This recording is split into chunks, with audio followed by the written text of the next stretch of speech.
नमस्कार, आपण पाहता हिरकणी न्यूज. हिरकणी न्यूज प्रत्येक क्षण ताज्या घडामोडी आणि महत्त्वाच्या प्रत्येक बातमीसाठी नेहमीच. दिल्लीतील आंदोलकांवरील अत्याचाराविरोधात शिरोली सर्वपक्षीय निदर्शने. दिल्लीत शांततेने झालेल्या आंदोलनात विद्यार्थी आंदोलकांवर झालेल्या अमानुष अत्याचाराच्या निषेधार्थ आणि विद्यार्थ्यांच्या समर्थनार्थ शिरोली पुलाची तालुका हातकणंगले जिल्हा कोल्हापूर येथील सर्वपक्षीय कार्यकर्त्यांनी निषेध सभा घेऊन निदर्शने केली.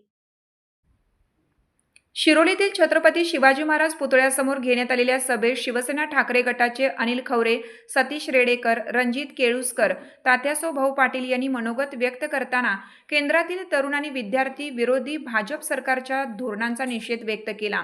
यावेळी शिवसेना ठाकरे गट शहर प्रमुख राजकुमार पाटील, उपशहर प्रमुख अशोक खोत तसेच अशोक कांबळे, निवास कांबळे, हरी पुजारी, सर्जेराव डांगे, बाबासो बुदले, मधुकर पद्माई, अनिल कोळी, नितीन दळवी, संतोष बाटे, जयवंत स्वामी, शहाजी चव्हाण, विलास सुतार, अजित पाटील, रोहित खोचीकर, शमुवेल कुर्णे, मिलिंद कांबळे, हंबीराव संगपाळ, भूपाल वाघमारे, प्रवीण वंदुरे आदी उपस्थित होते.